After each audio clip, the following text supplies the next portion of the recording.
14 ਅਗਸਤ 2017 ਨੂੰ ਇਹ ਕਾਨੂੰਨ ਪਾਸ ਕੀਤਾ ਹੋਇਆ ਇਹਨਾਂ ਨੇ। ਜਿਹੜਾ ਬੰਦਾ ਬੱਚਿਆਂ ਦੀ ਸਹੁੰ ਖਾ ਕੇ ਮੁੱਕਰ ਸਕਦਾ ਹੈ ਤੇ ਫਿਰ ਉਹਦੇ ਤੇ ਪੰਜਾਬ ਦੀ ਲੋਕ ਜਿਹੜੇ ਲਿਖੀ ਬੈਠੇ ਆ ਗਰੰਟੀ ਜੀ ਫਲਾਨਾ ਜੀ, ਇਹ ਮਤਲਬ ਕਿੱਥੋਂ ਯਕੀਨ ਕਰ ਲਾਂਗੇ ਅਸੀਂ।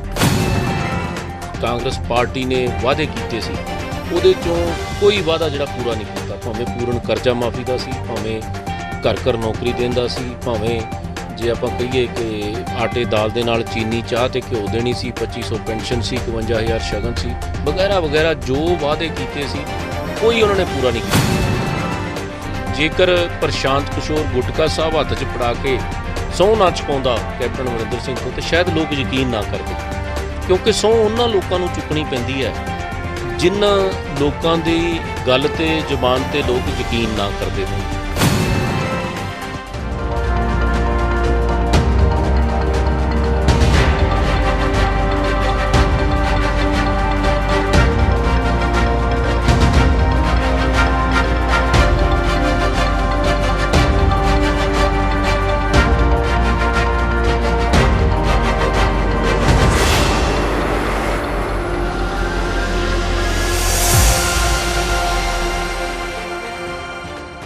ਸ਼੍ਰੋਮਣੀ ਅਕਾਲੀ ਦਲ ਸਰਦਾਰ ਸੁਖਬੀਰ ਸਿੰਘ ਬਾਦਲ ਵੱਲੋਂ ਪਹਿਲਾਂ 12 ਕੈਂਡੀਡੇਟਾਂ ਦੀ ਲਿਸਟ ਕੀਤੀ ਗਈ ਜਾਰੀ, ਜਿਨ੍ਹਾਂ ਵਿੱਚੋਂ ਬੜੇ ਹੀ ਸੂਝਵਾਨ ਸੁਲਝੇ ਹੋਏ ਪੜ੍ਹੇ ਲਿਖੇ ਸ਼੍ਰੋਮਣੀ ਅਕਾਲੀ ਦੇ ਬੁਲਾਰੇ ਸਰਦਾਰ ਚਰਨਜੀਤ ਸਿੰਘ ਬਰਾੜ ਨੂੰ ਰਾਜਪੁਰਾ ਹਲਕਾ ਤੋਂ ਟਿਕਟ ਦਿੱਤੀ ਗਈ। ਦੱਸਣਾ ਚਾਹੁੰਦੇ ਹਾਂ ਕਿ ਇਹ ਸ਼੍ਰੋਮਣੀ ਅਕਾਲੀ ਦਲ ਪਾਰਟੀ ਦੇ ਇੱਕ ਸੱਚੇ ਸਿਪਾਹੀ ਹਨ ਅਤੇ ਸੁਖਬੀਰ ਸਿੰਘ ਬਾਦਲ ਦੇ ਰਾਈਟ ਹੈਂਡ ਵੀ ਦੱਸੇ ਜਾਂਦੇ ਹਨ। ਸਾਡੇ ਪੱਤਰਕਾਰ ਪ੍ਰਦੀਪ ਸਿੰਘ ਪੰਮਾ ਦੀ ਇੱਕ ਖਾਸ ਰਿਪੋਰਟ ਸਰਦਾਰ ਚਰਨਜੀਤ ਸਿੰਘ ਬਰਾੜ ਨਾਲ। ਬਰਾੜ ਸਾਹਿਬ, ਕਿਸ ਤਰ੍ਹਾਂ ਦੇਖਦੇ ਹੋ ਅਕਾਲੀ ਦਲ ਨੇ ਤੁਹਾਨੂੰ ਰਾਜਪੁਰਾ ਤੋਂ ਸੇਵਾ ਕਰਨ ਦਾ ਮੌਕਾ ਬਖਸ਼ਿਆ ਜੀ?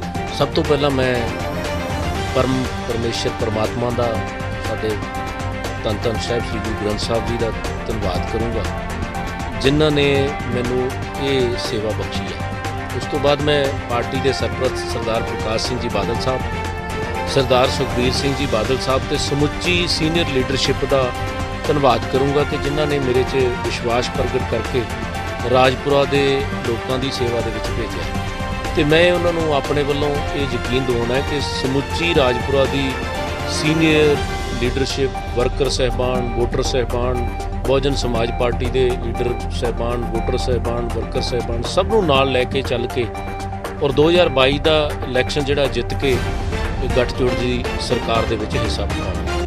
ਬਰਾੜ ਸਾਹਿਬ, ਤੁਸੀਂ ਕਾਂਗਰਸ ਦਾ 4.5 ਸਾਲ ਦਾ ਕਾਰਜਕਾਲ ਸੀ, ਕਿਸ ਤਰ੍ਹਾਂ ਤੁਸੀਂ ਦੇਖਦੇ ਹੋ?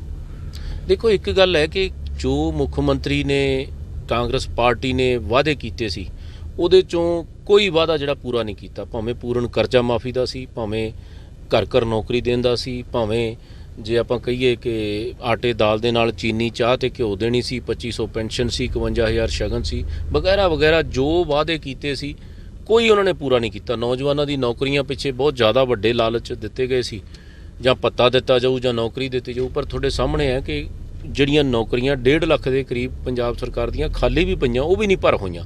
ਇਸ ਕਰਕੇ ਪੰਜਾਬ ਦੇ ਲੋਕਾਂ ਦੇ ਵਿੱਚ ਬੜਾ ਵੱਡਾ ਰੋਸ ਹੈ। ਔਰ ਮੈਂ ਇੱਕ ਗੱਲ ਕਹੂੰਗਾ ਕਿ ਜੇਕਰ ਪ੍ਰਸ਼ਾਂਤ ਕਿਸ਼ੋਰ ਗੁਟਕਾ ਸਾਹਿਬ ਹੱਥ 'ਚ ਫੜਾ ਕੇ ਸਹੁੰ ਨਾ ਚੁਕਾਉਂਦਾ ਕੈਪਟਨ ਅਮਰਿੰਦਰ ਸਿੰਘ ਤੋਂ, ਤੇ ਸ਼ਾਇਦ ਲੋਕ ਯਕੀਨ ਨਾ ਕਰਦੇ, ਕਿਉਂਕਿ ਸਹੁੰ ਉਹਨਾਂ ਲੋਕਾਂ ਨੂੰ ਚੁੱਕਣੀ ਪੈਂਦੀ ਹੈ ਜਿਨ੍ਹਾਂ ਲੋਕਾਂ ਦੀ ਗੱਲ ਤੇ ਜ਼ੁਬਾਨ ਤੇ ਲੋਕ ਯਕੀਨ ਨਾ ਕਰਦੇ ਹੋਣ। ਤੇ ਇਸੇ ਤਰ੍ਹਾਂ ਕੈਪਟਨ ਸਾਹਿਬ ਨੇ ਸਹੁੰ ਚੁੱਕੀ ਤੇ ਔਰ ਸਹੁੰ ਦਾ ਤੁਹਾਡੇ ਸਾਹਮਣੇ ਹਸ਼ਰ ਹੈ ਕਿ ਗੁਟਕਾ ਸਾਹਿਬ ਦੀ ਵੀ ਬੇਅਦਬੀ ਕੀਤੀ। ਔਰ ਦੂਜੇ ਪਾਸੇ ਜੇ ਆਪਾਂ ਵੇਖੀਏ ਕਿ ਮੁਕਾਬਲੇ 'ਚ ਕੌਣ ਹੈ, ਤਾਂ ਕੇਜਰੀਵਾਲ ਸਾਹਿਬ ਹੈ। ਉਹਨੂੰ ਵੀ ਸਹੁੰ ਚੁੱਕਣੀ ਪਈ ਸੀ, ਸ਼ਾਇਦ ਯਾਦ ਵੀ ਨਾ ਹੋਵੇ, 7.5 ਸਾਲ ਪਹਿਲਾਂ ਇੱਕ ਸਹੁੰ ਚੁੱਕੀ ਸੀ। ਦੋਨੋਂ ਬੱਚੇ ਠੱਲ ਕੇ ਸਟੇਜ ਤੇ ਬੱਚਿਆਂ ਦੀ ਸਹੁੰ ਚੁੱਕੀ ਸੀ ਕਿ ਨਾ ਮੈਂ ਕਾਂਗਰਸ ਨਾਲ ਸਮਝੌਤਾ ਕਰੂੰਗਾ, ਨਾ ਮੈਂ ਬੀਜੇਪੀ ਨਾਲ ਸਮਝੌਤਾ ਕਰੂੰਗਾ, ਔਰ ਨਾ ਗਾੜੀ ਲਊਂਗਾ, ਨਾ ਬੰਗਲਾ ਲਊਂਗਾ। ਮੈਂ ਹਿੰਦੀ ਉਹਦੀ ਭਾਸ਼ਾ ਬੋਲ ਕੇ ਦੱਸ ਰਿਹਾ, ਨਾ ਮੈਂ ਗਨਮੈਨ ਲਊਂਗਾ ਤੇ ਨਾ ਮੈਂ ਤਨਖਾਹ ਲਊਂਗਾ। ਇਹ ਸਾਰੀਆਂ ਗੱਲਾਂ ਜਦੋਂ ਕਹੀਆਂ ਤੇ ਲੋਕਾਂ ਨੇ ਬੜਾ ਆਸ਼ਾਸ਼ ਕੀਤਾ ਵੀ ਯਾਰ ਇਹ ਤਾਂ ਪੋਲੀਟਿਕਸ ਹੀ ਬਦਲ ਜੂਗੀ ਹਿੰਦੁਸਤਾਨ ਦੀ। ਤਾਂ ਜਦੋਂ MLA ਘਟ ਗਏ ਤੇ 1 ਮਿੰਟ 'ਚ ਜਾ ਕੇ ਕਾਂਗਰਸ ਦੀ ਕੁੱਛੜ ਬਹਿ ਗਿਆ ਤੇ ਸਰਕਾਰ ਬਣਾ ਲਈ। ਉਸ ਤੋਂ ਬਾਅਦ ਜਿਹੜਾ ਅੱਜ ਤੁਸੀਂ ਬੰਗਲਾ ਵੀ ਵੇਖ ਲਓ, ਅੱਜ ਗੱਡੀਆਂ ਵੀ ਦੇਖ ਲਓ, ਅੱਜ ਗਨਮੈਨ ਵੀ ਦੇਖ ਲਓ, ਤਨਖਾਹ ਵੀ ਮੇਰੇ ਖਿਆਲ ਪਹਿਲੇ 5-4 ਜਿਹੜੇ ਸਭ ਤੋਂ ਵੱਧ ਤਨਖਾਹ ਵਾਲੇ ਸੂਬੇ ਹੈ ਉਹਨਾਂ ਦੇ ਮੁਤਾਬਕ ਜਿਹੜੀ ਆ ਉਹ ਕੀਤੀ ਜਾਂਦੀ ਹੈ। ਔਰ ਉਹ ਸਹੁੰ ਜਿਹੜੀ ਆ ਕਿਧਰੇ ਹੀ ਗਈ। ਜਿਹੜਾ ਬੰਦਾ ਬੱਚਿਆਂ ਦੀ ਸਹੁੰ ਖਾ ਕੇ ਮੁੱਕਰ ਸਕਦਾ ਹੈ ਤੇ ਫਿਰ ਉਹਦੇ ਤੇ ਪੰਜਾਬ ਦੀ ਲੋਕ ਜਿਹੜੇ ਆ ਲਿਖੀ ਬੈਠੇ ਆ ਗਰੰਟੀ ਜੀ ਫਲਾਨਾ ਜੀ, ਇਹ ਮਤਲਬ ਕਿੱਥੋਂ ਯਕੀਨ ਕਰ ਲਾਂਗੇ ਅਸੀਂ? ਪੰਜਾਬ ਦੇ ਪਾਣੀਆਂ ਦੇ ਮਸਲੇ ਦੀ ਖੁਦਾ ਨਾ ਖਸਤਾ ਕਿਤੇ, ਵੈਸੇ ਤਾਂ ਇਹ ਗੱਲ ਨੇੜੇ ਤੇੜੇ ਵੀ ਹੈ ਨਹੀਂ, ਕਿਉਂਕਿ ਇਹਨਾਂ ਦੇ ਤਾਂ ਪਹਿਲਾਂ 20 ਸੀ, 20 ਦੀ ਥਾਂ ਤੇ 5-4 ਵੀ ਨਹੀਂ ਜਿੱਤਣੇਗੇ। ਪਰ ਜੇ ਕਿਤੇ ਮੰਨ ਲਓ, ਅੱਖਾਂ ਮੀਚ ਕੇ ਇੱਕ ਵਾਰੀ ਮੰਨ ਲਈਏ, ਜਿਵੇਂ ਉਹ ਕਹਿੰਦੇ ਆ ਮੰਨ ਲਓ ਮੂਲ ਧਨ 100, ਕਿ ਜੇ ਕਿਤੇ ਨੂੰ ਮੌਕਾ ਮਿਲ ਗਿਆ, ਜਿਹੜਾ ਪਹਿਲਾਂ ਸੁਪਰੀਮ ਕੋਰਟ 'ਚ ਪੰਜਾਬ ਦੇ ਖਿਲਾਫ ਹਲਫੀਆ ਬਿਆਨ ਦੇਈ ਬੈਠਾ ਕਿ ਪਾਣੀ ਦਿੱਲੀ ਨੂੰ ਤੇ ਹਰਿਆਣੇ ਨੂੰ ਮਿਲਣਾ ਚਾਹੀਦਾ ਹੈ, ਤੇ ਇਹ ਕੀ ਸਾਡਾ ਪਾਣੀ ਪੰਜਾਬ ਦਾ ਰਹਿਣ ਦੇ ਦੂ? ਇਸ ਕਰਕੇ ਇਹਦੇ ਤੇ ਲੋਕ ਯਕੀਨ ਨਹੀਂ ਕਰ ਸਕਦੇ। ਦੂਸਰੇ ਪਾਸੇ ਸ਼੍ਰੋਮਣੀ ਅਕਾਲੀ ਦਲ ਹੈ। ਸ਼੍ਰੋਮਣੀ ਅਕਾਲੀ ਦਲ ਦਾ ਇਤਿਹਾਸ ਕਿਰਦਾਰ ਕੀ ਹੈ, ਅੱਜ ਲੋਕ ਯਕੀਨ ਕਰਦੇ ਆ। ਨਾ ਤਾਂ ਸਾਨੂੰ ਕੋਈ ਫਾਰਮ ਭਰਨ ਦੀ ਲੋੜ ਹੈ, ਤੇ ਨਾ ਇੰਨੀਆਂ ਗਰੰਟੀਆਂ ਦੇ ਕਾਗਜ਼ ਦੇਣ ਦੀ ਲੋੜ ਹੈ। ਸ਼੍ਰੋਮਣੀ ਅਕਾਲੀ ਦਲ ਜਿਹੜੀ ਗੱਲ ਕਹਿੰਦਾ ਨਾ, ਉਹ ਪੂਰੀ ਕਰਕੇ ਦਿਖਾਉਂਦਾ। ਅੱਜ 13 ਨੁਕਾਤੀ ਪ੍ਰੋਗਰਾਮ ਜਦੋਂ ਸਾਧ ਸੁਖਬੀਰ ਸਿੰਘ ਬਾਦਲ ਸਾਹਿਬ ਨੇ ਬਹੁਜਨ ਸਮਾਜ ਪਾਰਟੀ ਦੇ ਲੀਡਰਸ਼ਿਪ ਨਾਲ ਬੈਠ ਕੇ ਬਣਾ ਕੇ ਜਾਰੀ ਕੀਤਾ ਹੈ, ਤਾਂ ਉਹਦੇ 'ਚ ਤੁਸੀਂ ਇੱਕ ਦੇਖੋਗੇ, ਜਿੱਥੇ ਪਹਿਲਾਂ ਹੀ ਗੱਠਜੋੜ ਹੋਣ ਨਾਲ ਕੰਧ ਤੇ ਲਿਖਿਆ ਗਿਆ ਸੀ ਕਿ ਸਰਕਾਰ ਪੱਕੀ ਹੈ, ਤੇ ਉਸ ਦਿਨ ਦਾ ਪੰਜਾਬ ਦਾ ਮਾਹੌਲ ਹੀ ਬਦਲ ਗਿਆ। ਕਿੰਨੇ ਵੱਡੇ ਇਤਿਹਾਸਕ ਫੈਸਲੇ ਹੈ ਜਿਹੜੇ 13 ਦੇ 13 2000 ਰਸੋਈ ਭੱਤਾ ਦੀ ਗੱਲ ਹੈ, 10 ਲੱਖ ਰੁਪਏ ਮੁਫਤ ਇਲਾਜ ਦੀ ਗੱਲ ਹੈ, 10 ਲੱਖ ਰੁਪਏ ਵਿਦਿਆਰਥੀਆਂ ਲਈ ਬਿਨਾਂ ਵਿਆਜ ਤੋਂ ਕਰਜ਼ ਦੀ ਗੱਲ ਹੈ। ਇਸੇ ਤਰ੍ਹਾਂ ਜੇ ਆਪਾਂ ਕਹੀਏ 1 ਲੱਖ ਨੌਕਰੀ ਤੇ 10 ਲੱਖ ਪ੍ਰਾਈਵੇਟ ਨੌਕਰੀ, ਇਹ ਕੈਪਟਨ ਵਾਲੀ 35 ਲੱਖ ਵਾਲੀ ਨਹੀਂ ਗੀ, 1 ਲੱਖ ਹੀ ਖਾਲੀ ਹੁੰਦੀ ਹੈ 5 ਸਾਲਾਂ 'ਚ ਸਰਕਾਰੀ ਨੌਕਰੀ, ਉਹ 1 ਲੱਖ ਦੇਣੀ ਹੈ। ਔਰ 10 ਲੱਖ ਪ੍ਰਾਈਵੇਟ ਦੇ ਵਸੀਲੇ ਪੈਦਾ ਕਰਾਂਗੇ, ਇਹਨਾਂ ਵਾਂਗੂ ਨਹੀਂ ਕਿ ਰੁਪਈਏ ਦੀ ਇਨਵੈਸਟਮੈਂਟ ਵੀ ਨਾ ਆਵੇ। ਉਹਨਾਂ ਦੇ ਵਿੱਚ ਇੱਕ ਵੱਡਾ ਫੈਸਲਾ ਕੀਤਾ ਕਿ 50% ਸਾਡੀਆਂ ਬੱਚੀਆਂ ਨੂੰ, ਲੜਕੀਆਂ ਨੂੰ ਨੌਕਰੀ ਮਿਲੂਗੀ ਤੇ 50% ਲੜਕਿਆਂ ਨੂੰ ਮਿਲੂਗੀ। ਇਹ ਵੀ ਬੜਾ ਵੱਡਾ ਫੈਸਲਾ। ਫਿਰ ਜਿਹੜੇ ਸਾਡੇ ਬੱਚੇ ਸਰਕਾਰੀ ਸਕੂਲਾਂ ਵਾਲੇ ਪਿੱਛੇ ਰਹਿ ਜਾਂਦੇ ਆ, ਪ੍ਰਾਈਵੇਟ ਸਕੂਲਾਂ 'ਚ ਜਿਹੜੇ ਮਹਿੰਗੇ ਸਕੂਲਾਂ 'ਚ ਪੜ੍ਹਾਉਂਦੇ ਆ, ਉਹ ਬੱਚੇ ਤੇ ਸਾਡੇ ਸਰਕਾਰੀ ਸਕੂਲਾਂ ਵਾਲੇ ਦਾ ਮੁਕਾਬਲਾ ਹੀ ਨਹੀਂ ਕਰ ਪਾਉਂਦੇ ਸੀਗੇ। ਇਸ ਕਰਕੇ ਸਾਧ ਸੁਖਬੀਰ ਸਿੰਘ ਬਾਦਲ ਸਾਹਿਬ ਦੀ ਦੂਰਅੰਦੇਸ਼ੀ ਸੋਚ ਨੇ ਫੈਸਲਾ ਕੀਤਾ ਕਿ 33% ਸੀਟਾਂ ਉਹ ਸਰਕਾਰੀ ਸਕੂਲਾਂ 'ਚ ਪੜ੍ਹੇ ਵਾਲੇ ਬੱਚਿਆਂ ਲਈ ਰਾਖਵੀਆਂ ਹੋਣਗੀਆਂ, ਭਾਵੇਂ ਉਹ ਡਾਕਟਰੀ ਦੀਆਂ ਹੋਣ, ਭਾਵੇਂ ਉਹ ਇੰਜੀਨੀਅਰ ਦੀਆਂ ਹੋਣ, ਭਾਵੇਂ ਕੁਛ ਵੀ, ਜਿਹੜੇ ਜੋ ਵੀ ਸਰਕਾਰ ਦਾ ਕਾਨੂੰਨ ਬਣਾਉਣਾ ਪਿਆ ਇਹਦੇ ਲਈ ਬਣਾਵਾਂਗੇ। ਇਸੇ ਤਰ੍ਹਾਂ ਡੀਜ਼ਲ 10 ਰੁਪਏ ਸਸਤਾ, ਔਰ ਇੱਕ ਡੰਕੇ ਦੀ ਚੋਟ ਤੇ ਕਿਹਾ ਕਿ ਖੇਤੀ ਕਾਨੂੰਨ ਲਾਗੂ ਨਹੀਂ ਕਰਾਂਗੇ, ਜੋ ਮਰਜ਼ੀ ਹੋ ਜਾਏ ਰੱਦ ਕਰਕੇ ਛੱਡਾਂਗੇ ਪੰਜਾਬ 'ਚ। ਡੀਜ਼ਲ ਦੀ ਗੱਲ ਦਾ ਆਇਆ, ਤੁਸੀਂ ਇਹਨੂੰ ਕਿਸ ਤਰ੍ਹਾਂ ਕਰਕੇ ਤੁਸੀਂ ਘੱਟ ਰੇਟ ਤੇ ਦਿਓਗੇ? ਦੇਖੋ, ਅੱਜ ਪੰਜਾਬ ਸਰਕਾਰ ਦਾ, ਜੇ ਮੈਂ ਗਲਤ ਨਾ ਹੋਵਾਂ, ਮੇਰੇ ਯਾਦ ਨਹੀਂ ਹੈ ਪੱਕਾ ਅੰਕੜਾ ਅੱਜ ਸਹੀ, ਪਰ ਮੇਰਾ ਖਿਆਲ ਹੈ ਕਿ ਘੱਟੋ ਘੱਟ 30-32 ਰੁਪਏ ਕੱਲੀ ਪੰਜਾਬ ਸਰਕਾਰ ਦਾ ਟੈਕਸ ਹੈ। ਠੀਕ ਹੈ ਜੀ। ਤੇ ਉਹਦੇ 'ਚੋਂ ਟੈਕਸ ਹੀ ਘੱਟ ਕਰਨਾ ਹੈ। ਸੋਸਾਇਟੀ ਦੇ ਰਾਹੀਂ ਅਸੀਂ ਰੇਹ ਦਿੰਦੇ ਹਾਂ, ਸਪਰੇਅ ਦਿੰਦੇ ਹਾਂ, ਜ਼ਮੀਨ ਦੇ ਹਿਸਾਬ ਨਾਲ ਡੀਜ਼ਲ ਲਾਟ ਹੋ ਸਕਦਾ। ਇੱਕ ਫੈਸਲਾ ਹੀ ਕਰਨਾ ਨੇ ਕਿ ਇੰਨੇ ਲੀਟਰ ਇੱਕ ਕਿੱਲੇ ਮਗਰ ਮਿਲਣੇ ਆ, ਤੇ ਉਹ ਮਿਲਿਆ ਜਾ ਸਕਦਾ। ਸੁਸਾਇਟੀਆਂ ਦੇ ਰਾਹੀਂ ਦਿੱਤਾ ਜਾ ਸਕੂਗਾ, ਕਾਰਡ ਬਣ ਸਕਦਾ, ਜਿੰਨੇ ਏਕੜ ਜ਼ਮੀਨ ਆ ਉਹਨਾਂ ਦਾ ਕਾਰਡ ਬਣ ਜੂਗਾ। ਕੀ ਔਖਾ ਕੰਮ, ਅੱਜ ਕੱਲ੍ਹ ਕੰਪਿਊਟਰਾਈਜੇਸ਼ਨ ਦਾ ਜ਼ਮਾਨਾ ਹੈ, ਇਸ ਕਰਕੇ ਦਿੱਤਾ ਜਾਏਗਾ। ਰਾਣਾ ਸਾਹਿਬ, ਰਾਜਪੁਰੇ 'ਚ ਪਹਿਲੀ ਵਾਰ ਅਕਾਲੀ ਦਲ ਅਲੱਗ ਹੋ ਕੇ ਬੀਜੇਪੀ ਤੋਂ ਲੜ ਰਿਹਾ, ਤੁਸੀਂ ਕੀ ਸਮਝਦੇ ਹੋ? ਕੋਈ ਕਠਿਨਾਈਆਂ ਆਉਣਗੀਆਂ ਕਿ ਤੁਸੀਂ ਆਪਣੇ ਬਲਬੂਤੇ ਤੇ ਪੂਰਾ? ਦੇਖੋ, ਬੀਜੇਪੀ ਨੇ ਤਾਂ ਆਪਦਾ ਭਾਂਡਾ ਆਪ ਹੀ ਭੰਨ ਲਿਆ, ਜਿੱਥੇ ਨਹੀਂ ਤਾਂ ਸ਼ਾਇਦ ਇਹ ਲੋੜ ਹੀ ਨਾ ਪੈਂਦੀ। ਜਿਸ ਕਿਸਮ ਦੇ ਕਾਲੇ ਕਾਨੂੰਨ ਪਾਸ ਕਰਕੇ ਉਹਨਾਂ ਨੇ ਜਿਹੜਾ ਪੰਜਾਬ ਦੇ ਵਿੱਚ ਆਪਣੀ ਪਾਰਟੀ ਦਾ ਵੀ ਸੱਤਿਆਨਾਸ਼ ਫੇਰਿਆ, ਔਰ ਮੈਂ ਸਮਝਦਾ ਸਾਡੀ ਕਿਸਾਨੀ ਦਾ ਘਾਣ ਕਰਨ ਲਈ ਜਿਹੜੇ ਵਜਿੱਦ ਹੋਏ ਆ, ਤਾਂ ਉਸ ਕਰਕੇ ਬੀਜੇਪੀ, ਮੈਂ ਨਹੀਂ ਸਮਝਦਾ ਕਿ ਕੋਈ ਬਹੁਤ ਜ਼ਿਆਦਾ ਵੋਟ, ਕੋਈ ਕੈਂਡੀਡੇਟ ਪਹਿਲਾਂ ਤਾਂ ਕੌਣ ਖੜੇਗਾ, ਫਿਰ ਕਿੰਨੀ ਉਹਨੂੰ ਵੋਟ ਪਏਗੀ, ਮੈਨੂੰ ਨਹੀਂ ਲੱਗਦਾ ਕਿ ਕੋਈ ਬਹੁਤ ਹੀ ਜ਼ਿਆਦਾ ਵੋਟ ਪਏਗੀ। ਦੂਜੀ ਗੱਲ ਮੈਂ ਬੇਨਤੀ ਪੂਰੀ ਕਰਦੇ ਹਾਂ ਕਿ ਜਿੰਨੀ ਕੁ ਵੋਟ ਉਹਨੂੰ ਪਏਗੀ, ਉਨੀ ਕੁ ਮੇਰਾ ਖਿਆਲ ਹੈ ਕਿ ਸਾਨੂੰ ਬਹੁਜਨ ਸਮਾਜ ਪਾਰਟੀ ਦੀ ਵੋਟ ਜਿਹੜੀ ਹੈ ਉਹ ਬਹੁਤ ਜ਼ਿਆਦਾ ਚੰਗੇ ਤਰੀਕੇ ਨਾਲ ਚੜ੍ਹੇਗੀ। ਅੱਜ ਮੈਂ ਸਮਝਦਾ ਕਿ ਜਿੱਥੇ ਸਾਡਾ ਸ਼੍ਰੋਮਣੀ ਅਕਾਲੀ ਦਲ ਦਾ ਵਰਕਰ ਭੱਜਿਆ ਫਿਰਦਾ ਹੈ, ਉਹਦੇ ਤੋਂ ਦੁੱਗਣਾ BSP ਦਾ ਵਰਕਰ ਭੱਜਿਆ ਫਿਰਦਾ ਹੈ। ਤੁਸੀਂ ਅੰਦਾਜ਼ਾ ਲਾਓ ਕਿ 44 ਸਾਲ ਹੋ ਗਏ ਉਹਨਾਂ ਦੀ ਪਾਰਟੀ ਬਣੀ ਨੂੰ, ਮੈਂ ਜੇ ਗਲਤ ਨਾ ਹੋਵਾਂ 42-44 ਸਾਲ ਹੋ ਗਏ। 42-44 ਸਾਲ ਦੇ ਬੰਦੇ ਜਿਹੜੇ ਪਤਾ ਹੈ ਕਿ ਮੇਰੇ ਕੈਂਡੀਡੇਟ ਨੂੰ 3000 4000 5000 ਵੋਟ ਪੈਣੀ ਹੈ, ਫਿਰ ਵੀ ਉਹ ਵੋਟ ਪਾ ਰਹੇ ਹੈ, ਤਾਂ ਤੁਸੀਂ ਅੰਦਾਜ਼ਾ ਲਾਓ ਮਰਜੀਵੜੇ ਹੀ ਹੈ ਨਾ ਇੱਕ ਕਿਸਮ ਦੇ। ਮਤਲਬ ਉਹ ਕਹਿ ਲਈਏ ਕਿ ਉਹ ਇੰਨੀ ਮਿਹਨਤ ਕਰ ਰਹੇ ਆ ਕਿ ਤੁਸੀਂ ਗੱਲ ਛੱਡ ਦਿਓ। ਇਸ ਕਰਕੇ ਜਿੰਨੀ ਕੁ BJP ਦੀ ਆ ਉਦੋਂ ਤਾਂ ਕਈ ਗੁਣਾ ਵੱਧ ਇਹ ਪੂਰੀ ਕਰ ਦੇਣਗੇ। ਔਰ ਜਿਹੜਾ ਖਾਸ ਕਰਕੇ 400 ਯੂਨਿਟ ਬਿਜਲੀ ਮਹੀਨੇ ਦੀ ਜਿਹੜੀ ਫ੍ਰੀ ਕੀਤੀ ਹੈ, ਇੱਕ ਬਿੱਲ ਦੀ ਸਮਝ ਲਓ 800 ਯੂਨਿਟ ਹੋ ਗਈ। ਇਹ ਕੇਜਰੀਵਾਲ ਵਾਲੀ ਮਾਫੀ ਨਹੀਂ, ਨਾਲੇ ਕਿ ਜੇ 301 ਯੂਨਿਟ ਹੋ ਗਿਆ ਤਾਂ ਕਹਿੰਦਾ ਸਾਰੇ ਦਾ ਬਿੱਲ ਲਊਂਗਾ। ਦਿੱਲੀ 'ਚ ਤੂੰ ਮੁੱਖ ਮੰਤਰੀ ਹੈ ਭਾਈ, ਤੂੰ ਉੱਥੇ 300 ਕੀਤੀ ਨਹੀਂ, ਇੱਥੇ ਕਹਿਣਾ ਮੈਂ 300 ਕਰੂੰਗਾ। ਇਸ ਕਰਕੇ ਝੂਠ ਦੇ ਪੈਰ ਨਹੀਂ ਹੁੰਦੇ ਗੇ।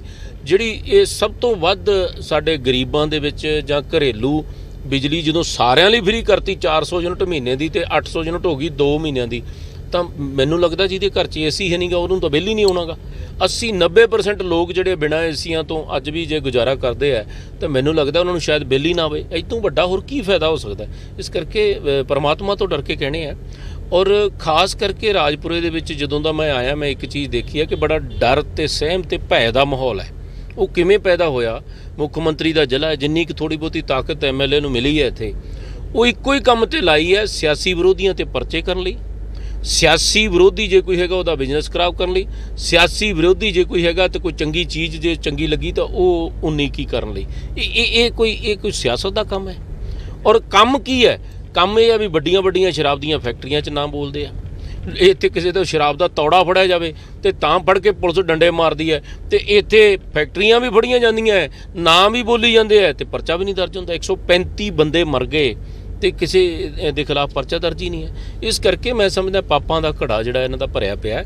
ਔਰ ਪਰਮਾਤਮਾ ਤੋਂ ਡਰ ਕੇ ਕਹਿਣੇ ਆ, ਲੋਕ ਪਾਰਟੀਬਾਜ਼ੀ ਤੋਂ ਵੀ ਉੱਪਰ ਉੱਠ ਕੇ ਮੇਰਾ ਸਮਰਥਨ ਕਰ ਰਹੇ ਆ।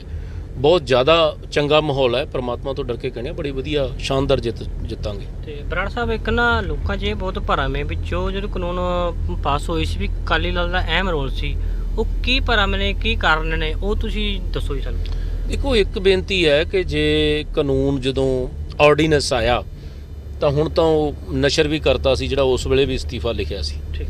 ਤਾਂ ਜਦੋਂ ਉਹਨਾਂ ਨੂੰ ਇਹ ਗੱਲ ਦੱਸੀ ਵੀ ਅਸੀਂ ਇਹਦੇ ਹੱਕ 'ਚ ਨਹੀਂ ਖੜ ਸਕਦੇ, ਰਿਜ਼ਾਈਨ ਅਸੀਂ ਦੇ ਸਕਦੇ ਹਾਂ, ਤਾਂ ਕੈਬਨਿਟ ਦੇ ਵਿੱਚ ਰੌਲਾ ਪਿਆ ਉਸ ਚੀਜ਼ ਦਾ। ਜਦੋਂ ਰੌਲਾ ਪਿਆ ਤਾਂ ਪ੍ਰਧਾਨ ਮੰਤਰੀ ਨੇ ਇੰਟਰਪਟ ਕਰਕੇ ਵਿੱਚ ਉਹਨਾਂ ਨੂੰ ਕਹਿਣਾ ਪਿਆ ਕਿ 3 ਸੀਨੀਅਰ ਮੰਤਰੀ ਬੈਠ ਕੇ ਤੇ ਬਾਹਰ ਪ੍ਰੈਸ ਕਾਨਫਰੰਸ ਕਰਨਗੇ ਕਿ ਜਿਹੜੇ ਕਿਸਾਨਾਂ ਦੇ ਸ਼ੰਕੇ ਹੋਏ ਅਸੀਂ ਦੂਰ ਕਰਾਂਗੇ ਜਦੋਂ ਇਹ ਕਾਨੂੰਨ ਬਣਨਾ ਹੈ। ਤਾਂ ਫਿਰ ਇਸ ਕਰਕੇ ਉਦੋਂ ਇੱਕ ਕਿਸਮ ਦਾ ਸਮਝੌਤਾ ਹੋ ਗਿਆ ਵੀ ਜਿਹੜੀਆਂ ਕਿਸਾਨਾਂ ਦੀਆਂ ਗੱਲਾਂ ਹੋਈਆਂ ਉਹ ਵਿੱਚ ਪਾ ਕੇ ਫਿਰ ਕਾਨੂੰਨ ਪਾਸ ਕਰਾਂਗੇ। ਚਲੋ, ਇਸੇ ਕਰਕੇ ਅਸੀਂ ਸਮਰਥਨ ਬਾਅਦ 'ਚ ਵੀ ਕਰਦੇ ਆਏ, ਤੁਹਾਡੇ ਸਾਹਮਣੇ ਆ। ਪਰ ਜਦੋਂ ਕਾਨੂੰਨ ਬਣਨਾ ਸੀ ਤੇ ਉਦੋਂ ਅੱਖਾਂ ਹੀ ਫੇਰ ਗਏ। ਉਦੋਂ 3 ਦਿਨ 4 ਦਿਨ ਪਹਿਲਾਂ ਜਾ ਕੇ ਪ੍ਰਧਾਨ ਮੰਤਰੀ ਦਾ ਕੁੰਡਾ ਖੜਕਾਇਆ, ਉਹਨਾਂ ਦੇ ਅਮਿਤ ਸ਼ਾਹ ਦਾ ਕੁੰਡਾ ਖੜਕਾਇਆ, ਫਿਰ ਨੱਡੇ ਦਾ ਕੁੰਡਾ ਖੜਕਾਇਆ, ਖੇਤੀਬਾੜੀ ਮੰਤਰੀ ਦਾ ਖੜਕਾਇਆ। ਅਸੀਂ ਕੋਈ ਦਰ ਨਹੀਂ ਛੱਡਿਆ। ਸਾਨੂੰ ਇਹ ਸੀ ਵੀ ਕਿਸੇ ਤਰੀਕੇ ਬਿੱਲ ਟਲ ਜਾਣ ਤਾਂ ਕਿਸਾਨਾਂ ਦਾ ਬਹੁਤ ਵੱਡਾ ਭਲਾ ਹੋਊ, ਪੰਜਾਬ ਦਾ ਤੇ ਸਾਰੇ ਦੇਸ਼ ਦੇ ਕਿਸਾਨਾਂ ਦਾ ਭਲਾ ਹੋਊ। ਤਾਂ ਉਹਨਾਂ ਨੇ ਜਦੋਂ ਸਾਡੀ ਨਹੀਂ ਮੰਨੀ, ਜਦੋਂ ਨਹੀਂ ਮੰਨੀ ਅਸਲੀਅਤ ਦੇ ਵਿੱਚ ਜਦੋਂ ਕਾਨੂੰਨ ਬਣਨੇ ਸੀ, ਵੋਟ ਦਾ ਤਾਂ ਉੱਥੇ ਫਾਇਦਾ ਹੋਣਾ ਸੀ ਨਾ, ਜਾਂ ਉਲਟ ਪੈਣੀ ਹੈ ਕਿ ਸਿੱਧੀ ਪੈਣੀ ਹੈ। ਤਾਂ ਜਦੋਂ ਵੋਟ ਪੈਣੀ ਸੀ ਅਸੀਂ ਠੋਕ ਕੇ ਉਲਟ ਵੋਟ ਪਾਈ, ਅਸਤੀਫਾ ਦਿੱਤਾ, ਗੱਠਜੋੜ ਛੱਡਿਆ। ਇਸ ਕਰਕੇ ਇਹ ਤਾਂ ਵਿਰੋਧੀਆਂ ਦੀਆਂ ਗੱਲਾਂ ਨੇ। ਔਰ ਮੈਂ ਜੇ ਇਹਦੇ 'ਚ ਤੁਸੀਂ ਡੰਗਾਈ 'ਚ ਜਾਵਾਂ, ਇੱਕ ਤਾਂ ਅੱਜ ਕੱਲ੍ਹ ਪੱਤਰਕਾਰਤਾ ਵੀ ਮੇਰੇ ਵੀਰੋ, ਮੈਂ ਇੱਕ ਬੇਨਤੀ ਕਰਾਂ, ਮੈਂ ਤੁਹਾਨੂੰ ਲਾਂਭਾ ਨਹੀਂ ਦਿੰਦਾ, ਪਰ ਬੜੀ ਉੱਪਰਲੀ ਜੀ ਪੱਤਰਕਾਰੀ ਹੋ ਗਈ ਕਿ ਅੱਜ ਕੀ ਵਾਪਰਿਆ, ਉਹਦੇ ਪਿੱਛੇ ਵਾਪਰਨ ਦੇ ਕਾਰਨ ਕੀ ਨੇ, ਕਈ ਵਾਰੀ ਅਸੀਂ ਉਹ ਨਹੀਂ ਲੱਭਦੇ। WTO ਸਮਝੌਤਾ ਹੋਇਆ, ਕਾਂਗਰਸ ਨੇ ਕੀਤਾ। ਗੈਟ ਦਾ ਸਮਝੌਤਾ ਹੋਇਆ, ਕਾਂਗਰਸ ਨੇ ਕੀਤਾ। AAO ਕੀਤਾ, ਇਹ ਮੋਦੀ ਜਾ ਕੇ ਕਰਕੇ ਆਇਆ। ਮਤਲਬ ਜਿਹੜੇ ਇਹ ਸਮਝੌਤੇ ਤਿੰਨੇ ਹੋਏ ਸੀ, ਜਿਹੜੇ ਕੋਈ 20 ਸਾਲ ਪਹਿਲਾਂ ਹੋਇਆ ਸੀ, ਕੋਈ 18 ਸਾਲ ਪਹਿਲਾਂ ਹੋਇਆ ਸੀ, ਕੋਈ ਕਿੰਨੇ ਸਾਲ ਪਹਿਲਾਂ ਹੋਇਆ ਸੀ, ਇਹਨਾਂ ਸਮਝੌਤਿਆਂ ਦੇ ਵਿੱਚ ਇਹ ਖੇਤੀ ਕਾਨੂੰਨਾਂ ਬਾਰੇ ਉਸ ਵੇਲੇ ਹੀ ਲਿਖਿਆ ਗਿਆ ਸੀ। ਇਹ ਲਾਸਟ ਇਬਾਰਤ ਹੈ, ਪਹਿਲਾਂ ਦੀ ਸਾਰੀ ਪਹਿਲਾਂ ਹੀ ਲਿਖੀ ਹੋਈ ਹੈ। ਇਸ ਕਰਕੇ ਕਾਂਗਰਸ ਪਾਰਟੀ ਤਾਂ ਜਿਹੜੀ ਸਾਡੇ ਤੇ ਸਵਾਲ ਖੜੇ ਕਰਦੀ ਹੈ, ਭਾਈ ਤੁਸੀਂ ਤਾਂ 2017 ਦੇ ਮੈਨੀਫੈਸਟੋ 'ਚ ਪੰਜਾਬ 'ਚ ਵੀ ਲਿਖਤਾ ਸੀ, ਤੁਸੀਂ ਮੈਨੀਫੈਸਟੋ 'ਚ ਲਿਖ ਕੇ ਨਹੀਂ ਸਾਰਿਆ, ਤੁਸੀਂ ਇਹ ਤਿੰਨੇ ਕਾਨੂੰਨ ਪੰਜਾਬ 'ਚ ਲਾਗੂ ਕੀਤੇ ਹੋਏ ਆ। 2017 ਦੇ 14 ਅਗਸਤ 2017 ਨੂੰ ਇਹ ਕਾਨੂੰਨ ਪਾਸ ਕੀਤਾ ਹੋਇਆ ਇਹਨਾਂ ਨੇ, ਤੇ ਜੇ ਇਹਨਾਂ ਨੇ ਤਾਂ ਪੰਜਾਬ 'ਚ ਤਾਂ ਪਾਸ ਹੀ ਕਰ ਰੱਖਿਆ। ਫਿਰ ਦਿੱਲੀ ਵਾਲੀ ਜਿਹੜੀ ਇਹਨਾਂ ਦੀ ਕਾਂਗਰਸ ਪਾਰਟੀ ਸੀ, ਉਹਨਾਂ ਨੇ ਚੋਣ ਮੈਨੀਫੈਸਟੋ 'ਚ ਲਿਖਿਆ ਕਿ ਜਿਹੜਾ ਇਹ ਕਾਨੂੰਨ ਹੈ ਇਹ ਬੁੱਢੇ ਹੋ ਗਏ, ਅਸੀਂ ਇਹਨਾਂ ਨੂੰ ਰੱਦ ਕਰਾਂਗੇ। ਠੀਕ ਹੈ ਜੀ। APMC ਐਕਟ ਜਿਹੜਾ ਇਹਨੂੰ ਵੀ ਅਸੀਂ ਬਦਲਾਂਗੇ, ਅਸੀਂ ਪ੍ਰਾਈਵੇਟੇਸ਼ਨ ਲਿਆਵਾਂਗੇ। ਉਹ ਤਾਂ ਉਹਨਾਂ ਦੀ ਸਰਕਾਰ ਨਹੀਂ ਬਣੀ ਤੇ ਆ ਕੇ ਮੋਦੀ ਨੇ ਲਾਗੂ ਕਰਤਾ, ਕਿਉਂਕਿ WTO ਤੇ ਗੈਟ ਦੇ ਸਮਝੌਤੇ ਹੈ ਜਿਹੜੇ ਕਾਂਗਰਸ ਪਾਰਟੀ ਦੇ ਪ੍ਰਧਾਨ ਮੰਤਰੀਆਂ ਨੇ ਕੀਤੇ ਤੇ ਉਹ ਕਰਨੇ ਹੀ ਕਰਨੇ ਇਹਨਾਂ ਨੇ। ਇਸ ਕਰਕੇ ਮੈਂ ਬੇਨਤੀ ਇਸ ਗੱਲ ਦੀ ਕਰਾਂ ਕਿ ਉਹ ਹੈ ਤਾਂ ਕੀ ਕਹਿੰਦੇ ਹੁੰਦੇ ਆ, ਥੋੜੀ ਜਿਹੀ ਨੀਵੇਂ ਪੱਧਰ ਦੀ ਉਦਾਹਰਨ, ਕਹਿੰਦੇ ਲੁੱਚੀ ਘੁੱਗੀ ਤੇ ਕਾਂ ਬਦਨਾਮ, ਉਹ ਗੱਲ ਹੈ। ਸਾਰਾ ਕੁਝ ਤਾਂ ਕੰਡੇ ਤਾਂ ਕਾਂਗਰਸ ਨੇ ਬੀਜਿਆ। ਠੀਕ ਹੈ ਜੀ। ਉਲਟਾ ਉਂਗਲਾਂ ਸਾਡੇ ਤੇ ਕਰਦੇ ਆ। ਅਸੀਂ ਤਾਂ ਸਾਡੇ ਕੋਲ ਜੋ 3 ਫੁੱਲ ਸੀਗਾ, ਜੋ ਅਸੀਂ ਛੱਡ ਸਕਦੇ ਸੀ, ਜੋ ਕਹਿ ਸਕਦੇ ਸੀ, ਅੱਜ ਵੀ ਕਾਂਗਰਸ ਦੇ MP ਤਾਂ ਉੱਥੇ ਕਿਤੇ ਨਹੀਂ ਦਿਖਦੇ ਤੁਹਾਨੂੰ। ਇਕੱਲੇ ਵੀ ਹੋਣ, 2 ਜਣੇ ਵੀ ਹੋਣ ਸਾਡੇ, ਤਾਂ ਵੀ ਤਖਤੀਆਂ ਲੈ ਕੇ ਖੜਦੇ ਆ। ਇੱਕ ਗੱਲ, ਉੱਥੇ ਮੋਦੀ ਦੀ ਅੱਖ ਚੱਕ ਪਾਉਣੀ ਕਿਤੇ ਸੌਖੀ ਆ ਕਿਸੇ ਦੀ? ਅਸੀਂ ਤਾਂ ਤਖਤੀਆਂ ਲੈ ਕੇ ਅੰਦਰ ਵੀ ਵੜ ਜੰਨੇ, ਕਦੇ ਇਹਨਾਂ ਦੇ ਵੜਦੇ ਦੇਖੇ ਆ। ਇੱਕ ਦੂਜੀ ਗੱਲ ਜਿਹੜੀ ਸਭ ਤੋਂ ਵੱਡੀ ਕਾਂਗਰਸ ਦੇ ਜਿਹੜੀ ਮੈਂ ਸਬੂਤ ਦਿੰਦਾ ਹੈ, ਤੁਹਾਡੇ ਰਾਹੀਂ ਮੈਂ ਬੇਨਤੀ ਕਰੂੰਗਾ ਕਿ ਇਸ ਤੇ ਗੌਰ ਕਰਨ ਵਾਲੀਆਂ ਗੱਲਾਂ ਹੁੰਦੀਆਂ। ਜਦੋਂ ਇਹ ਕਾਨੂੰਨ ਬਣਨੇ ਸੀ ਨਾ, ਤੇ ਲੋਕ ਸਭਾ 'ਚ ਤਾਂ ਚਲੋ ਉਹਨਾਂ ਕੋਲੇ ਗਿਣਤੀ ਵੱਧ ਸੀ, ਭਾਵੇਂ ਕਾਂਗਰਸ ਬਾਈਕਾਟ ਕਰ ਗਈ, ਉਹਨੂੰ ਵੀ ਪਾਸੇ ਛੱਡ ਦਿਓ। ਪਰ ਸਭ ਤੋਂ ਵੱਡਾ ਜਿਹੜਾ ਵਾਪਰਿਆ ਸੀ ਉੱਥੇ, ਇਹ ਵਾਪਰਿਆ ਸੀ ਕਿ ਰਾਜ ਸਭਾ ਦੇ ਵਿੱਚ ਇਹਨਾਂ ਨੇ, ਕਾਂਗਰਸ ਨੇ ਤੇ UPA ਜਿਹੜੀ ਸੀਗੀ, ਇਹਨਾਂ ਨੇ whip ਹੀ ਨਹੀਂ ਜਾਰੀ ਕੀਤਾ। ਜਦੋਂ ਵਿਪ ਨਹੀਂ ਜਾਰੀ ਕੀਤਾ, ਕਾਂਗਰਸ ਸਮੇਤ 33 ਮੈਂਬਰ ਗੈਰ ਹਾਜ਼ਰ ਹੋਏ ਯੂਪੀਏ ਦੇ। ਜੇ ਉਹ 33 ਹਾਜ਼ਰ ਰਹਿੰਦੇ ਤੇ ਲਿਖਤੀ ਡਿਵੀਜ਼ਨ ਮੰਗ ਲੈਂਦੇ ਵੀ ਅਸੀਂ ਇਹਦੇ ਤੇ VOTING ਕਰਾਉਣੀ ਹੈ, ਤੇ ਉਹ ਬਿੱਲ ਪਾਸ ਹੀ ਨਹੀਂ ਸੀ ਹੋਣਾ। ਜੇ ਬਿੱਲ ਪਾਸ, ਜੇ ਕਾਂਗਰਸ ਦੇ ਤੇ ਯੂਪੀਏ ਦੇ ਮੈਂਬਰ ਉੱਥੇ ਮੌਜੂਦ ਰਹਿੰਦੇ ਤੇ ਅੱਜ ਬਿੱਲ ਦਾ ਰੌਲਾ ਹੀ ਕੋਈ ਨਹੀਂ ਹੋਣਾ ਸੀ। ਮੈਂ ਤਾਂ ਕਿਹਾ ਵੀ ਹੈ ਤਾਂ ਲੁੱਚਾ ਕੌਣ ਤੇ ਬਦਨਾਮ ਸਾਨੂੰ ਕਰੀ ਜਾਂਦੇ ਆ ਭਾਈ। ਪਰ ਮੈਂ ਲੋਕਾਂ ਨੂੰ ਬੇਨਤੀ ਕਰੂੰਗਾ ਕਿ ਇਹ ਚੀਜ਼ਾਂ ਵੇਖਣ ਵਾਲੀਆਂ ਹੈ ਵੀ ਰਾਜ ਸਭਾ 'ਚ ਤੁਹਾਡੇ ਮੈਂਬਰ ਹਾਜ਼ਰ ਕਿਉਂ ਨਹੀਂ ਹੋਏ। ਇਕੱਲੇ ਇਹਨਾਂ ਨੂੰ ਇਹੀ ਸਵਾਲ ਪੁੱਛ ਲਓ, ਬਾਕੀ ਦੀ ਗੱਲ ਛੱਡ ਦਿਓ। ਠੀਕ ਹੈ, ਲਾਸਟ ਦਾ ਸਵਾਲ ਮੇਰਾ ਇੱਕ ਹੀ ਹੈ, ਜਿਹੜੇ ਰਾਜਪੁਰੇ ਦੇ ਲੋਕਲ ਲੀਡਰ ਦੀ ਉਮੀਦਵਾਰੀ ਕਰਦੇ ਸੀ, ਪਰ ਤੁਸੀਂ ਹੁਣ ਟਿਕਟ ਪੱਕੀ ਹੋ ਚੁੱਕੀ, ਤੁਸੀਂ ਉਸ ਨੂੰ ਕਿਸ ਤਰ੍ਹਾਂ ਮੇਨਟੇਨ ਕਰੋਗੇ ਜੀ? ਦੇਖੋ, ਇੱਕ ਗੱਲ ਹੈ ਕਿ ਹਰ ਬੰਦੇ ਦਾ ਟਿਕਟ ਮੰਗਣਾ ਪਾਰਟੀ ਤੋਂ ਇੱਕ ਹੱਕ ਹੈ, ਫਰਜ਼ ਹੈ, ਧਰਮ ਹੈ। ਜੋ ਅਗਲਾ ਸ਼ਬਦ ਵਰਤਣਾ ਚਾਹੇ ਵਰਤ ਸਕਦਾ, ਔਰ ਉਹਨਾਂ ਨੇ ਮੰਗੀ, ਇਹਦੇ 'ਚ ਕੋਈ ਦੋ ਰਾਏ ਨਹੀਂ ਹੈ। ਇਹ ਪਾਰਟੀ ਪ੍ਰਧਾਨ ਸਾਹਿਬ ਤੇ ਪਾਰਟੀ ਦੇ ਸਾਰੀ ਸੀਨੀਅਰ ਲੀਡਰਸ਼ਿਪ ਨੇ ਸਰਵੇ ਦੇ ਆਧਾਰ ਤੇ ਜਾਂ ਸੀਟ ਜਿੱਤਣ ਦੇ ਆਧਾਰ ਤੇ ਸਾਰੀਆਂ ਗੱਲਾਂ ਵੇਖ ਕੇ ਜਿਹੜੇ ਟਿਕਟਾਂ ਦੇ ਫੈਸਲੇ ਕਰਨੇ ਹੁੰਦੇ ਆ। ਇਸ ਕਰਕੇ ਹੁਣ ਟਿਕਟ ਦਾ ਫੈਸਲਾ ਹੋ ਚੁੱਕਿਆ ਹੈ ਤੇ ਮੈਨੂੰ ਪੂਰੀ ਉਮੀਦ ਹੈ ਕਿ ਆਉਣ ਵਾਲੇ ਦਿਨਾਂ 'ਚ ਸਾਰੇ ਅਸੀਂ ਇਕੱਠੇ ਹੋ ਕੇ ਚੱਲਾਂਗੇ। ਵੈਸੇ ਵੀ ਮੈਂ ਪ੍ਰਮਾਤਮਾ ਤੋਂ ਡਰ ਕੇ ਕਹਿਣਾ ਕਿ ਚੋਣ ਮੁਹਿੰਮ ਜਿਹੜੀ ਹੈ ਬਹੁਤ ਅੱਗੇ ਜਾ ਚੁੱਕੀ ਹੈ, ਬਹੁਤ ਭਖ ਚੁੱਕੀ ਹੈ। ਔਰ ਉਹਨਾਂ ਸਾਰੇ ਸੱਜਣਾਂ ਦਾ ਜਿਨ੍ਹਾਂ ਦਾ ਤੁਸੀਂ ਨਾਮ ਵੀ ਲਓਗੇ, ਉਹਨਾਂ ਨੇ ਕਦੇ ਕੋਈ, ਦੇਖੋ ਤੁਸੀਂ ਪਾਰਟੀ ਦੇ ਖਿਲਾਫ ਕੋਈ ਬਿਆਨ ਨਹੀਂ ਹੈ, ਕੋਈ ਮੇਰੇ ਖਿਲਾਫ ਬਿਆਨ ਨਹੀਂ ਹੈ। ਇਸ ਕਰਕੇ ਉਹ ਵੀ ਜ਼ਾਬਤੇ 'ਚ ਰਹਿ ਕੇ ਪਾਰਟੀ ਦੇ ਹੁਕਮਾਂ ਦੀ, ਪਾਰਟੀ ਦੀਆਂ ਜੋ ਸਾਡੇ ਮਤਲਬ ਅਸੂਲ ਨੇ ਉਹਨਾਂ ਦੀ ਪਾਲਣਾ ਕਰ ਰਹੇ ਆ। ਆਉਣ ਵਾਲੇ ਦਿਨਾਂ 'ਚ ਸਾਰੇ ਇਕੱਠੇ ਹੋ ਕੇ ਚੱਲਾਂਗੇ। ਰਾਜਪੁਰਾ ਰਿਸਪੌਂਸ ਪੂਰਾ ਮਿਲ ਰਿਹਾ ਤੁਹਾਨੂੰ ਅਕਾਲੀ ਦਲ ਨੂੰ? ਦੇਖੋ, ਰਾਜਪੁਰੇ ਦੇ ਵਿੱਚ ਮੈਂ ਇੱਕ ਬੇਨਤੀ ਕਰਾਂ ਕਿ ਰਾਜਪੁਰੇ ਦੇ ਲੋਕਾਂ ਨੇ ਇੱਕ ਮਨ ਬਣਾ ਲਿਆ ਕਿ ਜਿਹੜੀ ਇਹ ਗੁੰਡਾਗਰਦੀ ਦੀ ਸਿਆਸਤ ਹੈ ਇਹਨੂੰ ਖਤਮ ਕਰਨਾ ਹੈ, ਕਿਉਂਕਿ ਲੋਕ ਬਹੁਤ ਡਰੇ ਹੋਏ ਆ। ਮੈਂ ਰਾਜਪੁਰਾ ਦੇ ਨਿਵਾਸੀਆਂ ਨੂੰ ਇੱਕੋ ਹੀ ਵਿਸ਼ਵਾਸ ਤੇ ਭਰੋਸਾ ਦਿਵਾਉਣਾ ਹੈ ਕਿ ਜਦੋਂ ਸ਼੍ਰੋਮਣੀ ਅਕਾਲੀ ਦਲ ਬਹੁਜਨ ਸਮਾਜ ਪਾਰਟੀ ਦੀ ਸਰਕਾਰ ਬਣ ਗਈ ਔਰ ਉਸ ਗੱਠਜੋੜ ਦੀ ਸਰਕਾਰ ਦੇ ਵਿੱਚ ਮੁੱਖ ਮੰਤਰੀ ਸਰਦਾਰ ਸੁਖਬੀਰ ਸਿੰਘ ਬਾਦਲ ਬਣ ਗਏ, ਤੇ ਮੈਂ ਇੱਕੋ ਹੀ ਵਾਅਦਾ ਦਿਵਾਉਣਾ ਹੈ, ਵਿਸ਼ਵਾਸ ਦਿਵਾਉਣਾ ਰਾਜਪੁਰਾ ਨਿਵਾਸੀਆਂ ਨੂੰ, ਕਦੇ ਵੀ ਕਿਸੇ ਸਿਆਸੀ ਵਿਰੋਧੀ ਨੂੰ ਸਿਆਸਤ ਦੇ ਆਧਾਰ ਤੇ ਤੰਗ ਨਹੀਂ ਕੀਤਾ ਜਾਊਗਾ। ਕਦੇ ਕਿਸੇ ਦਾ ਸਿਆਸੀ ਵਿਰੋਧੀ ਦਾ ਬਿਜ਼ਨਸ ਖਰਾਬ ਨਹੀਂ ਕੀਤਾ ਜਾਊਗਾ। ਕਦੇ ਸਿਆਸੀ ਵਿਰੋਧੀ ਦਾ ਰੱਤੀ ਭਰ ਵੀ ਕੋਈ ਨੁਕਸਾਨ ਨਹੀਂ ਕੀਤਾ ਜਾਊਗਾ। ਔਰ ਜਿਹੜਾ ਪਿਓਰਲੀ ਕਾਨੂੰਨ ਦੇ ਆਧਾਰ ਤੇ ਜਿਹੜਾ ਹੈਗਾ, ਬੜੇ ਇਮਾਨਦਾਰੀ ਤੇ ਦਿਆਨਤਦਾਰੀ ਨਾਲ ਜਿਹੜਾ ਹੈਗਾ ਇੱਥੇ ਲੋਕਾਂ ਦੀ ਸੇਵਾ ਕਰਾਂਗੇ ਔਰ ਕਾਨੂੰਨ ਦੇ ਆਧਾਰ ਤੇ ਲੋਕਾਂ ਦੇ ਕੰਮ ਹੋਣਗੇ। ਇਹ ਮੇਰਾ ਸੁਪਨਾ ਹੈ ਔਰ ਇਹੀ ਮੇਰੀ ਜਿਹੜੀ ਹੈਗੀ ਹੈ ਪਾਰਟੀ ਦੀ ਜਿਹੜੀ ਲਾਈਨ ਹੈ। 15 ਅਗਸਤ ਤੇ ਕਿਸਾਨਾਂ ਨੇ ਐਲਾਨ ਕਰਿਆ ਗਿਆ ਪਰ ਕਿਸਾਨੀ ਝੰਡਾ ਲਹਿਰਾਣਾ ਹੈ, ਤਾਂ ਉਹਦੇ ਬਾਰੇ ਤੁਸੀਂ ਕੀ ਕਹਿਣਾ ਚਾਹੁੰਦੇ ਹੋ ਜੀ? ਬਿਲਕੁਲ, ਜੋ ਕਿਸਾਨ, ਅਸੀਂ ਦੇਖੋ ਬਾਕੀ ਪਾਰਟੀਆਂ ਤਾਂ ਕੁਛ ਕਰਨ ਨਾ ਕਰਨ, ਅਸੀਂ ਤਾਂ ਜੋ ਕੁਝ ਕਿਸਾਨ, ਸਾਨੂੰ ਕਿਸਾਨ ਕਹਿ ਕੇ ਗਏ ਸੀ ਵੀ ਜੇ ਉਹ ਨਹੀਂ ਮੰਨਦੇ ਤੁਸੀਂ ਵੋਟ ਖਿਲਾਫ ਪਾਉਣੀ ਹੈ, ਵਾਕਆਊਟ ਨਹੀਂ ਕਰਨਾ, ਸਰਕਾਰ ਛੱਡਣੀ ਹੈ, ਗੱਠਜੋੜ ਛੱਡਣਾ ਹੈ। ਅਸੀਂ ਤਾਂ ਸਾਰਾ ਕੁਝ ਕੀਤਾ। ਅੱਗੇ ਵੀ ਜੋ ਮਤਲਬ ਕਿਸਾਨ, ਸਾਡੇ ਕਿਸਾਨ, ਸ਼੍ਰੋਮਣੀ ਅਕਾਲੀ ਦਲ ਕੀ ਹੈ? ਕਿਸਾਨਾਂ ਦੀ ਪਾਰਟੀ ਹੈ। ਅੱਜ ਅੰਦੋਲਨ ਨੂੰ ਲੀਡ ਕਰ ਰਹੇ ਆ ਸਾਰੇ ਵੱਖਰੋ ਵੱਖਰੀਆਂ ਪਾਰਟੀਆਂ ਦੇ ਲੋਕ ਬੈਠੇ ਆ। ਇਸ ਕਰਕੇ ਅਸੀਂ, ਪਾਰਟੀਆਂ ਸਾਡੀਆਂ ਪਿੱਛੇ ਹੈਗੀਆਂ, ਕਿਸਾਨ ਅਸੀਂ ਸਾਰਿਆਂ ਤੋਂ ਪਹਿਲਾਂ ਹੈਗੀਆਂ, ਸਾਰੀਆਂ ਪਾਰਟੀਆਂ ਦੇ ਕਿਸਾਨ ਹੈ। ਇਸ ਕਰਕੇ ਜੋ ਕਿਸਾਨ ਜਥੇਬੰਦੀਆਂ ਦਾ ਫੈਸਲਾ ਹੈ ਉਹਦਾ ਅਸੀਂ ਸਵਾਗਤ ਕਰਦੇ ਹਾਂ। ਇਹ ਜੀ ਸਰਦਾਰ ਚਰਨਜੀਤ ਸਿੰਘ ਬਰਾੜ ਸਾਨੂੰ ਆਪਣੇ ਮੂਲ ਵਿਚਾਰ ਦਿੱਤੇ। ਧੰਨਵਾਦ ਜੀ ਬਰਾੜ ਸਾਹਿਬ ਤੁਹਾਡਾ। ਬਹੁਤ ਧੰਨਵਾਦ ਜੀ, ਤੁਹਾਡਾ ਵੀ ਧੰਨਵਾਦ। ਔਰ ਉਮੀਦ ਕਰਦਾ ਕਿ ਰਾਜਪੁਰਾ ਨਿਵਾਸੀਆਂ ਨੂੰ ਮੇਰੀ ਗੱਲਬਾਤ ਚੰਗੀ ਲੱਗੀ ਹੋਊਗੀ। ਜੇ ਕੋਈ ਗੱਲਬਾਤ 'ਚ ਕਮੀ ਪੇਸ਼ੀ ਹੋਵੇ ਤਾਂ ਮੈਂ ਮਾਫੀ ਚਾਹੁੰਦਾ। ਬਹੁਤ ਧੰਨਵਾਦ ਜੀ।